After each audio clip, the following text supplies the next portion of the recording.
All right, we are live.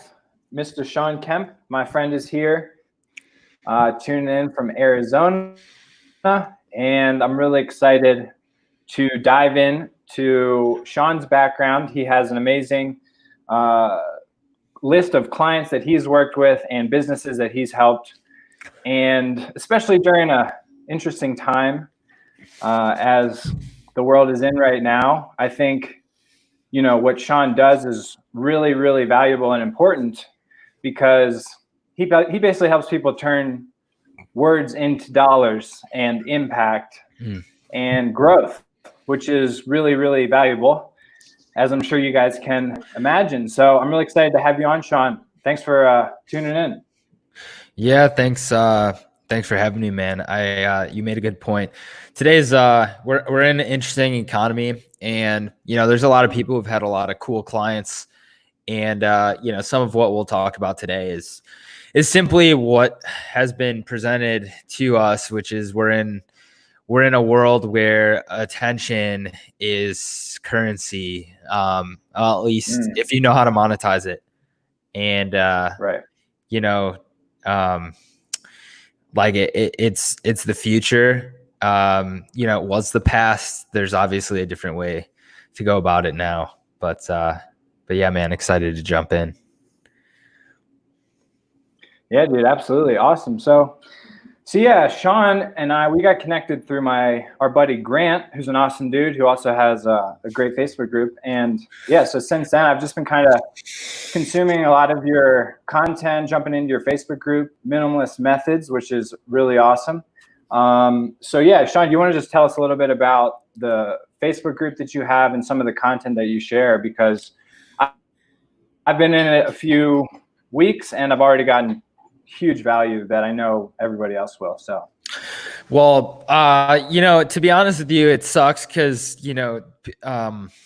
adding another Facebook group to your list of things to do just doesn't sound like minimalism at all. And I believe that we're in a world where people want to be busy, not necessarily like get work done, but be busy. And if you scroll through a group that has value, you feel busy.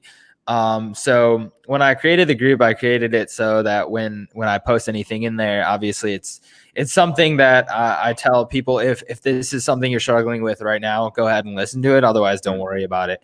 And that's just how I've been with my time and consuming content myself is, unless it serves me right now, there's something else I could be doing that could be serving me right now. So yeah, I mean, to be honest, more people need to work less than work more. And it's totally the opposite mentality that Gary Vee has. But for a lot of people, I'm not saying like the whole world, but a lot of entrepreneurs specifically, I think they are addicted to being busy, and I think that breeds an environment of procrastination and inaction.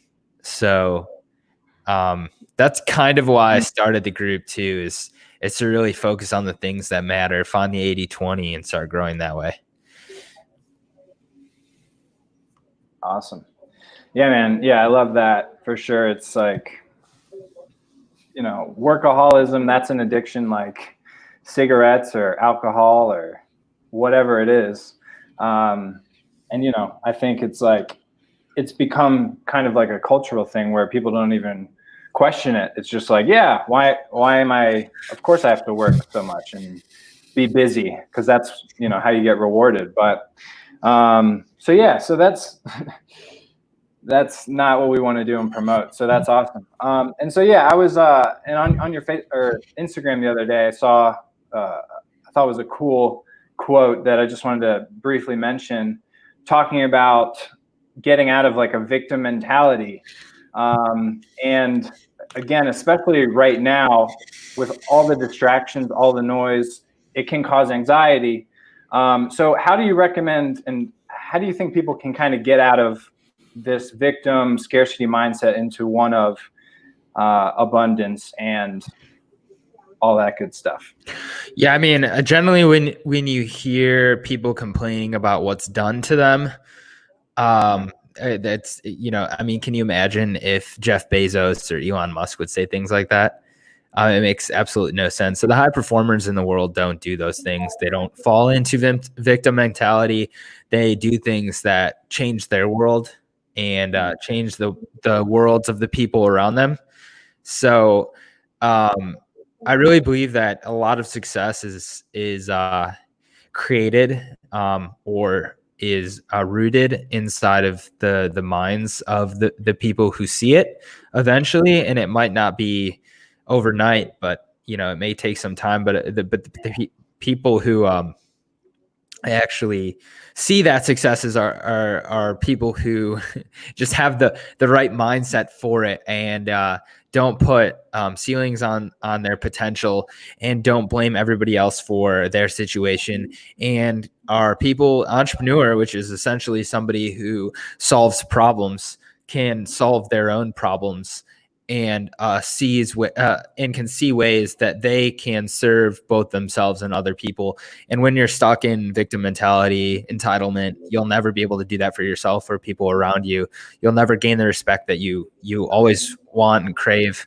That's just my opinion on where people are at right now. And it's extremely easy to complain and to tear somebody else down who's trying to make a change, but it's a lot harder to actually do it yourself. So the people that hold my respect are the people that are doers, and the people that hold victim mentality, it's very clear on their social media, on how they act around me, how they treat certain people, and those people are just not people to be around. And I believe that they have it in them to make the change, but not something that I want to surround myself with.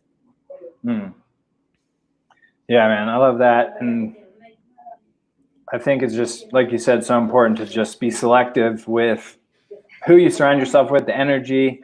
So yeah, like if people listening are finding themselves in a victim mentality, then maybe, question who's in your circle, who you're talking to.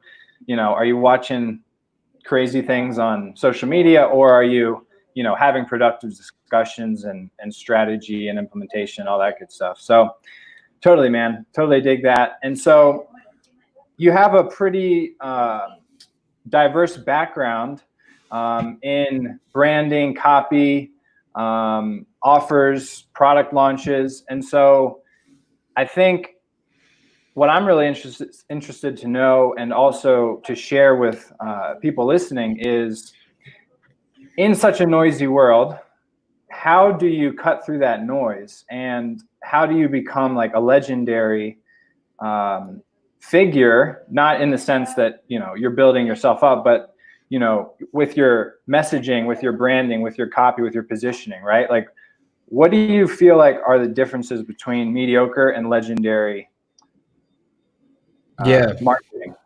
Yeah. So there was this famous philosopher that many may know. It's Aristotle. And I mean, if you look up Aristotle, you'll see all the different quotes from him and his philosophies. And some of those things are still present, very, very present in how we act and how we behave in this modern world. A lot of it still applies because it's what I would like to call immortal. Like, they're things that are just part of the human experience and human condition. So with that, it's kind of funny. So going back to Aristotle, somebody that is way before the internet, right? There was advertising, but nowhere near where it is today. And he talks about something that's honestly the foundation of all advertisements and standing out and being better than your competitors, and that's persuasion. And there's honestly just 3 elements of persuasion. He defines them as ethos, pathos, and logos. Ethos, he later explains that ethos is the most powerful form of persuasion.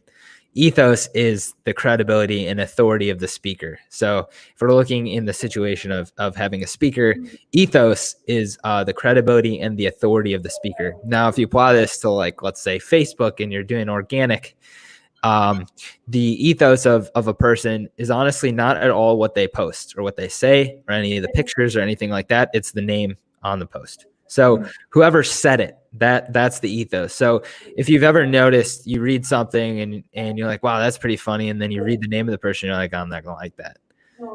Just because it's a person. And people do it all the time. Whereas some other times you might just see a name pop up that you always like their stuff and you just like it without even reading it or without even looking at the picture. And that's ethos. It's essentially the credibility, the authority of the speaker. And obviously, you know, there's other elements which are logos and pathos. Logos is essentially like the lowest form of persuasion, which is logic. So logic is you know, something that people focus a lot on in when they're writing copy or trying to persuade somebody to believe that. You see this all the time right now, where people that aren't good persuaders, that aren't good at debates, actually make very logical arguments and logical statements. And it's really important to understand logic at the most, you know, fundamental levels. But if you want to stand out amongst your competitors, it's not going to be logic that's gonna make it happen. Ethos is like the key, and obviously pathos is emotion. So you'll see a lot of copywriters say like, oh, you know, emotion is the most, you know, you got to have more emotion. You got to speak to the emotions of the person. You need to talk about their pains and their desires. And that's, you know, obviously very powerful, but can you imagine if you're Oprah Winfrey and you're teaching people how to start their own show? Do you think that she needs the best ethos, or do you think that she needs the best emotion and the best logic to sell somebody on a something like a course or something like that? No, she has so much credibility and authority. She doesn't need that, right? The same goes for anybody who's done it and has a lot of that respect and authority. So if you want to stand out, it's always building your authority, your like frame over the audience. Gotcha. Awesome. Yeah, really valuable stuff. I mean,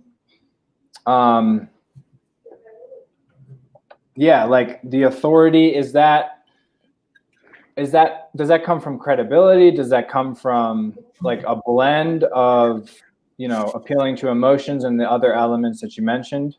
Yeah. So the easiest way to do it, you know, so obviously you see screenshots and stuff. That's, you know, it builds credibility. You know, if you have screenshots, testimonials, case studies, all of these things, success for a long period of time, people that follow you longer, you gain like, I see it as like a health bar almost.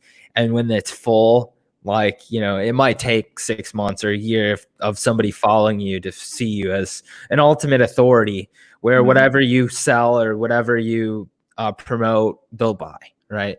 And it might even take longer than that. Some people have been doing podcasts for 4 or 5 years and have listeners that listen every single day. So it's, you know, it's undetermined the amount of time that it takes, but the shortest way is honestly just encapsulating the voice of the crowd. So encapsulating the voice of the crowd is like, if you can speak to them in their language, if you can speak to them through their own thoughts. One of my favorite copywriting angles is confirmation of existing fear. Confirmation of existing fear. So you have to confirm how they believe, what they think, what they fear, what they love, what they desire most. And if you can do that, you will gain ultimate credibility. So the most important thing that I say that I do in my copy is actually the research portion. The research portion is finding and scouring the internet with to find the most unique and interesting ways that people speak on the topic or pain that they're trying to solve. And honestly, it has never been easier. There's so many people talking openly about their pains, talking openly about their frustrations. And they do it everywhere. They do it on Reddit, most forums, Facebook groups. They do it 1 and 5-star reviews on Amazon. There's so many different Answer the Public. I don't know if I said Quora, but there's so many different places on the internet where you can find language that is in the minds of your customer and essentially just be the mirror and relay that information back to them, so that once they look in the mirror, they see that you know them completely. And that's where you can really build ethos. Awesome. Yeah, I love that. And that's not an overnight thing, you're saying, huh?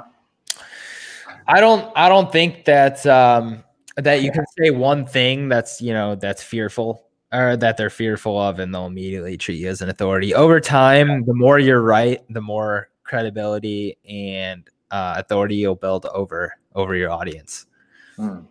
Now, obviously, there's some cheat codes too to build authority over an audience, and one of the biggest ways is to get interviewed by somebody that they already trust. So you probably see this in the era now of it being almost normal to be on interviews with podcasts and even Facebook groups that I do it in my group where I interview a bunch of people. So getting credibility through almost a transfer of ethos from one person to another. So if you, like we are right now, if you look at the screen, we're side by side, right? So if somebody sees you as an authority figure, right now they're seeing me as an authority figure, and vice versa. If they see me as an authority figure, they see you as an authority figure, because we are side by side speaking on a virtual stage. So that's like obviously the quickest way. You see all the time when people are affiliates or joint ventures and they put on a webinar together, right? So somebody completely unknown can hop on a webinar and speak with the owner or the owner of this 100,000 person email list, and they promote this webinar and they get 5,000 people live, right? And all these people treat the guy on the left or the girl on the left with so much authority that the transfer of that ethos is now put onto the other speaker. So that is overnight. Obviously, it's not overnight to create partnerships like that. Right. But it is kind of the cheat code right now to gain credibility over an audience.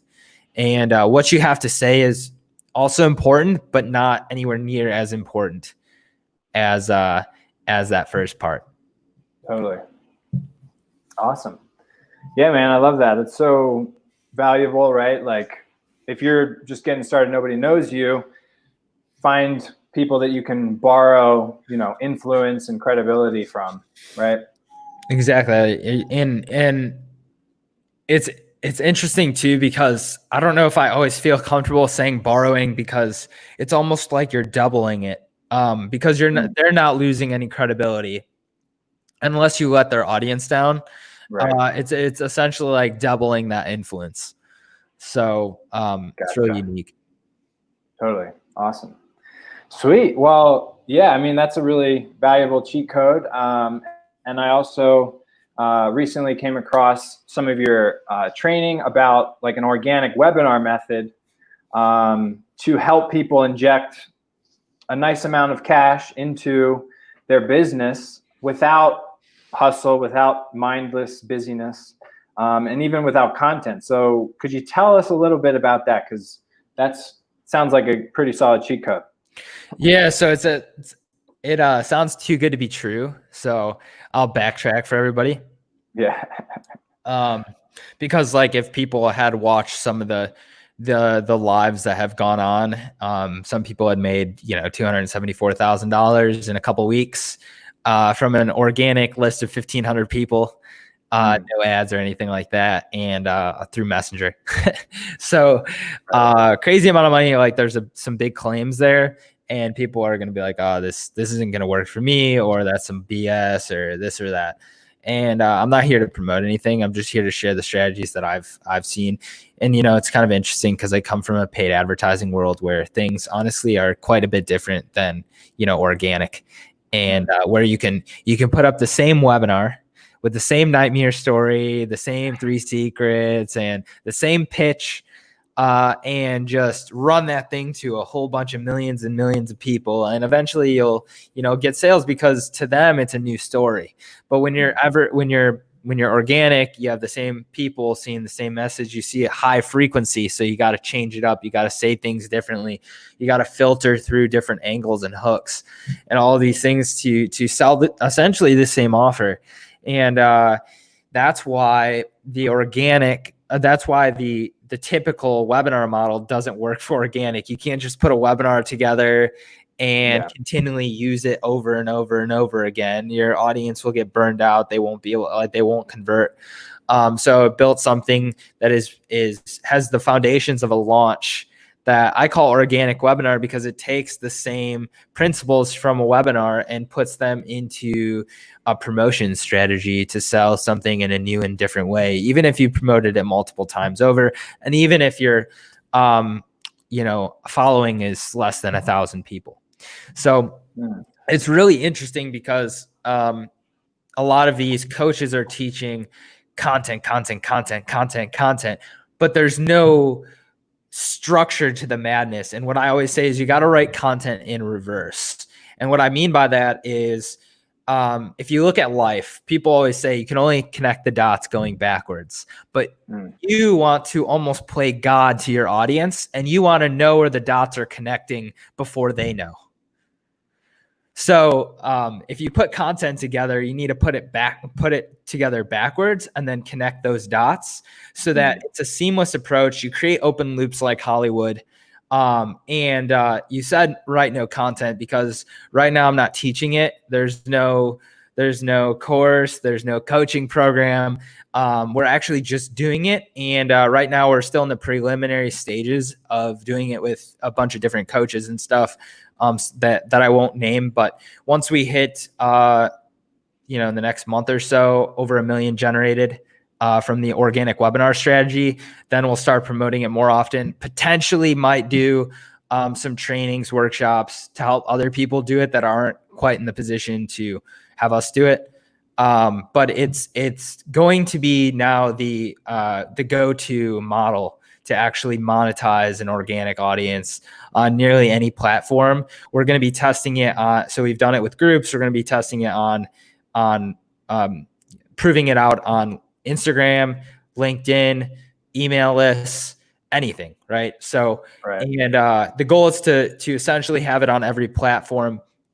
I'm not sure if we're going to be doing it on YouTube, but it's essentially following the same principles of a webinar, and using things like ethical bribes, premiums, and some different conversion assets to actually either book strategy calls or sell courses outright without having to get on the phone. Awesome. Well, that sounds awesome. And yeah, I mean, I just love applying that 80-20 to every element. And I think that's a really valuable thing that you're also sharing in the group.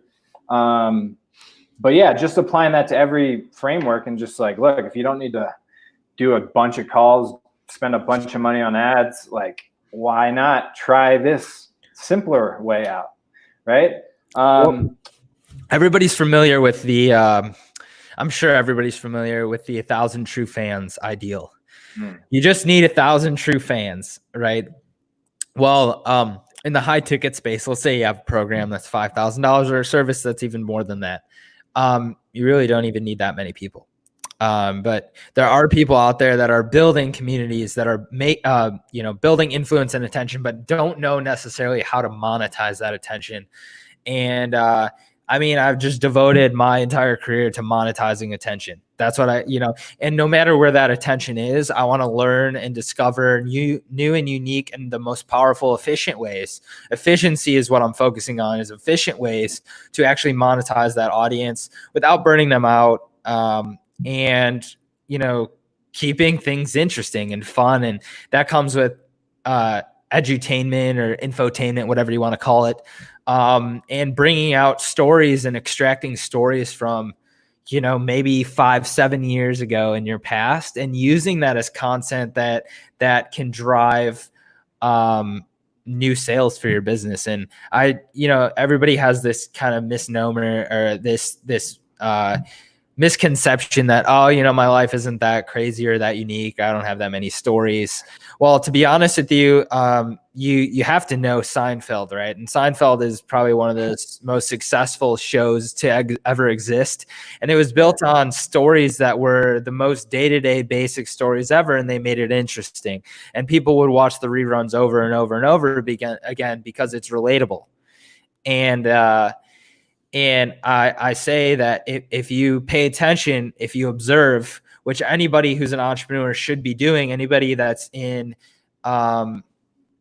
entertainment, the entertainment community should understand. It's I actually want to backtrack really quick. There was a comedian, I can't remember the name of the guy, but he has a Netflix original. And he was saying, it's kind of funny, my career, what I do, all I do is like go walk around public, people watch and observe. And that's what I get paid to do. I just observe life as is, the human experience, what people are doing. And I just essentially report on it on a stage, and I get paid a shit ton of money to do it. And that's all I do.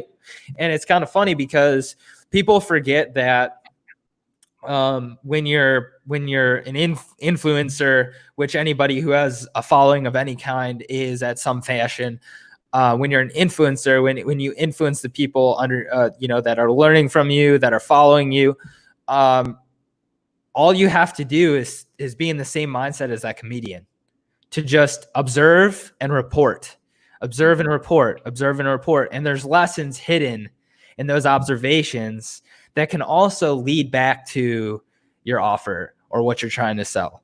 And it creates this really knit community. It creates culture. Some of the most important things right now, specifically, if you see the growth of Facebook groups, Facebook this year spent $10 million on Super Bowl commercials, one of the last sporting events before everything went down. They spent $10 million on Facebook, and they were promoting Facebook groups. So if that says anything, the future of social media is communities, is niche communities. And, obviously there's the growth in TikTok and hashtags and all different ways to find specifically what you're looking for. And honestly, what do people go on social media for? They go on social media to be entertained or to complain, right? Or to enter a conversation. So if you can enter that conversation and lead it to a place where you can make an offer, then you'll never run out of cash flow. Right. Yeah, absolutely. That's a great way to put it. And I mean, are you doing this on which platforms primarily? Is it like, are you using LinkedIn, Facebook? What does that kind of look like? Yeah. So right now we're doing it on Facebook groups. We'll be transitioning it. Facebook groups, Facebook profiles are fine. Just because we know it so well. Like I'll be able to, with anybody with a decently engaged audience of 1,000 people or more, almost 100% certain if they have a decent offer, it's a 6-figure launch. And, worst case scenario, they just barely scratch past 6-figure launch. They got to have a decent offer. I'm not going to say that. I do also say no to quite a few people because I just don't think that they have the right offer. And I say that is a really important piece. And then attaching it to the stories and the minds of your customers is the next hurdle, essentially. And so I can't say that it'll work for everybody. And that's what makes me so hesitant about creating a course or doing workshops on, because, right now we have 100% success rate, and I want to keep it 100% success rate. And what I consider success is backing up the fact that I know that this is going to be a 6-figure launch. I would love to have a 7-figure launch, but right now the best we've done is, just squeaking over $250,000. I know we have two clients right now that are more than potentially hit over $500,000. I'm not quite sure if we'd be able to do $1 million in rev, but in 30 days or less, But that would be a really awesome case study. So if you know anybody who has, pretty engaged, audience, over a few thousand people, good offer, decent price point, there is potential to hit a 7-figure launch. And that's really what I'm striving to find, is that one person to be that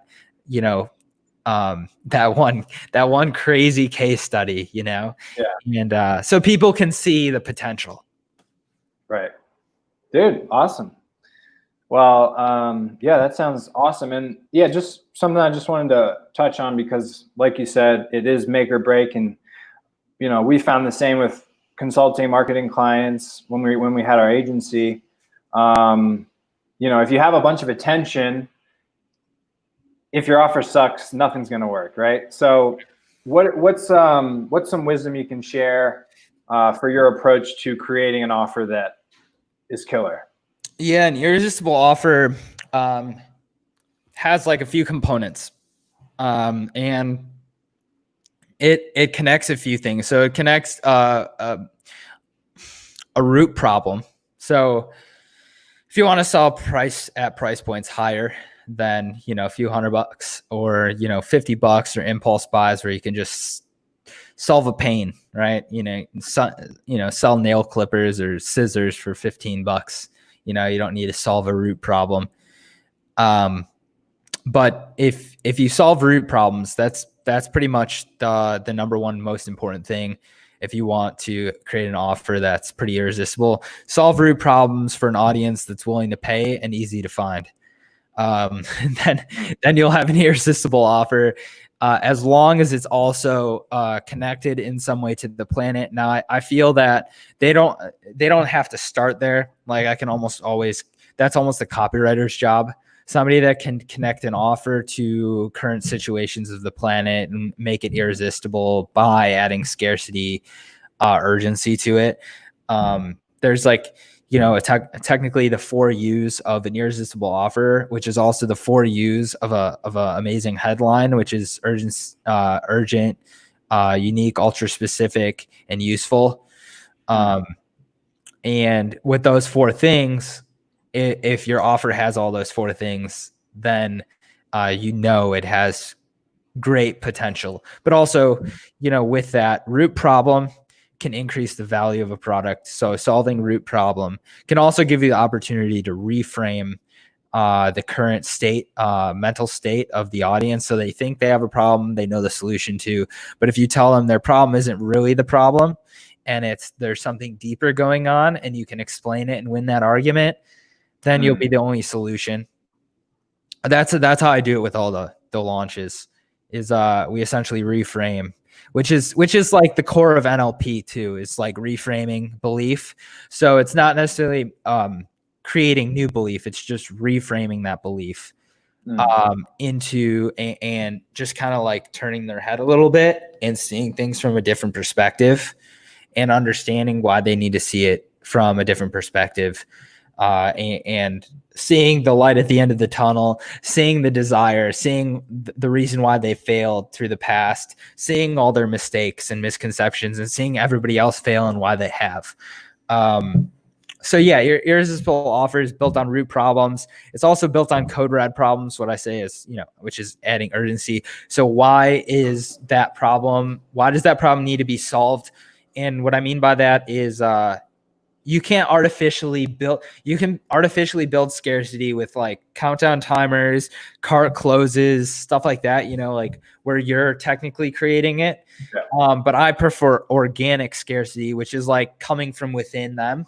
And that's like, ridiculously more powerful. And what I mean by that is, imagine if you were selling weight loss to somebody whose wedding was in 6 weeks. Do I need a countdown timer for that? No, I don't need a countdown time for that. The countdown timer's in their head. Like it's already there. Right. So I'm, and obviously, you can change the language from being weight loss to something else to somebody in that position, because the root problem can be applied to 2 different things: the base of, their desire, the root desire, and then the root problem. So the root desire isn't necessarily to lose weight. It's to always be remembered as a certain with a certain identity. Because what do people do when they have a wedding? They have all these pictures made and people see them in a specific way. And that's how they're remembered for years and years and years and years to come. It's like you can't unstick that. All your people are there at one time, and that you might not see them for a year, 2 years, 3 years. And in their head, that's what you'll look like.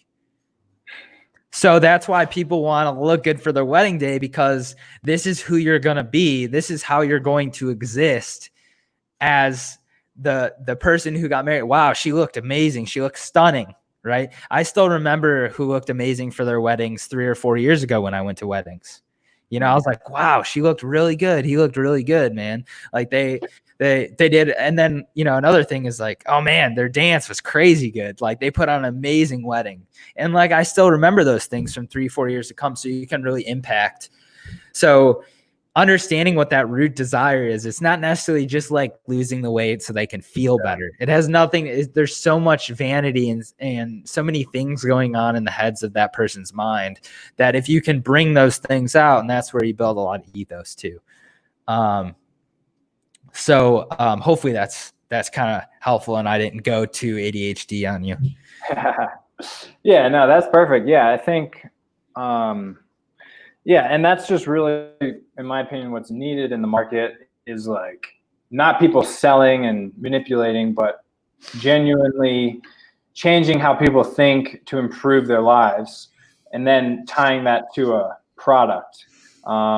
Because I think, especially in the marketing space, a lot of guys are just like, it's a lead, it's a CPL, it's a CPA, and there's like completely no human connection.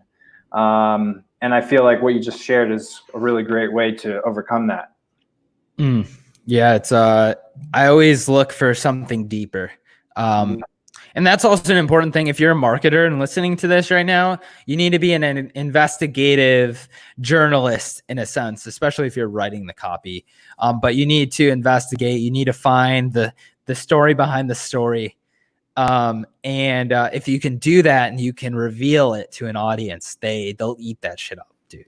They'll eat it up. They'll love it, and what's made me so successful as a marketer, as a copywriter, is just because I'm curious. Like I want to know, I'm just like, and if there's a product or a niche or an industry that like, I just want to know more about, like I'm working in the real estate niche right now.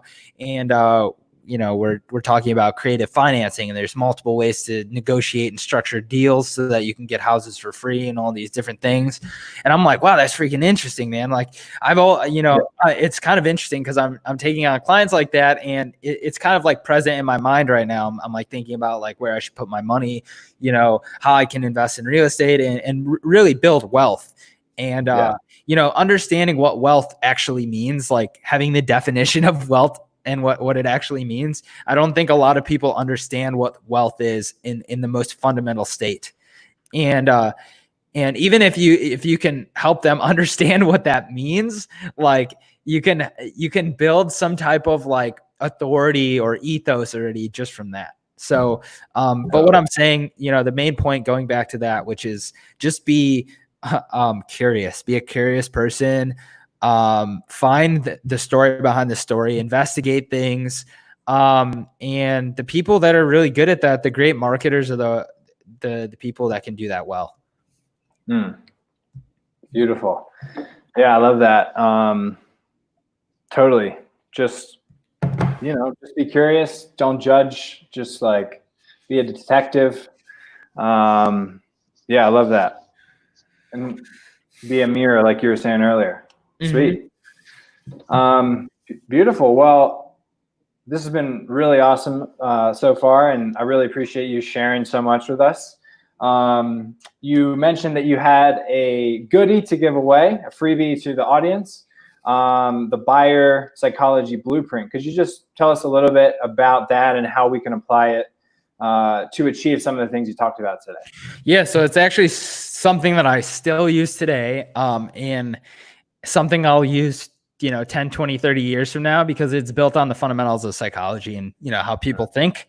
It's also just a modernized version of breakthrough advertising, in a sense, to where if you have like a basic understanding of problem aware, solution aware, product aware, things like that. And then you have basic understanding of all the different platforms, all the different tools and techniques and vehicles that you can use, and all the different offers that you can also use. So like challenges, high ticket programs, courses, ebooks, all these different things. It helps you kind of put that all together and attach the right thing at the right time to the right person at the right stage of awareness. So, you know, an offer, essentially one offer might not be a fit for somebody that's problem aware, or a vehicle, let's say a sales letter, might not be the best fit. Maybe you need a 3-part video series. Maybe you need a webinar. Maybe you need this or that. And it helps you kind of appropriate and decide what tools that you're using for each state of the buyer journey to move them along the customer journey process. And also it gives what I call as my favorite hooks for those people. So it tells you, like, if you're telling a story, when to use confirmation of existing fear based on awareness, when to use confirmation of X or truth about X, or all these different hooks that I've used in copy. It tells you what audience is going to vibe with that. So if you can figure out what awareness level you're speaking to, you'll be able to know what to offer them, what your message should be, how to hook them in, and what to pitch them. So it's almost like a if this, then that, and for marketing. And I don't think I've seen many people do that before. And it's really it's not like a complex thing. I've really simplified it down to like 5-page like cheat sheets. So 5 cheat sheets based on each stage of the customer journey. Got it. Awesome. Yeah, that sounds like a software and app or something ready to be made. You know, that's the funny thing. I'm not really tech. Like I'm tech savvy in the sense of what I need to know, but like I would definitely need to outsource somebody putting together some type of app, and I wouldn't, you know, I'd have to definitely be creative about how to do that. But we actually just did a no-code. We developed a no-code app, so I'll share some stuff about that. But yeah, that's a whole nother topic. No code. That's for sure. That's pretty crazy. Sweet, dude. Well, thank you so much for jumping on, sharing so much wisdom. I got a ton out of it. I know our audience did. So how can we follow along with Mr. Sean? Honestly, I share all the business stuff and insights and observations in my group, Minimalist Methods. Sometimes they're so random. Sometimes like I have interviews scheduled months out with people for a specific reason. And if you want to follow along and listen to those interviews, I've already had 40 plus powerful speakers who combined have, you know, generated multiple billions of dollars online. Yep. So it's cool hanging out with them. It's multiple cool hanging out. What's that? Multiple B's. That's good. Yeah. I mean, some of them are OGs. I think like there's a few of them have generated billions by themselves. So Fernando Cruz is on there. He generated like 314 million with webinars. So there's some badasses for sure. And I also have my random thoughts every so often, just some of the stuff we talked about today. Perfect. Sweet, dude. Well, Sean, thank you so much. I really appreciate the time, and have a great rest of your day. Thank you all for tuning in, and show Sean some love. Head on over to the group, jump on in, and I know you won't regret it. So peace, guys. I appreciate it, man. All right.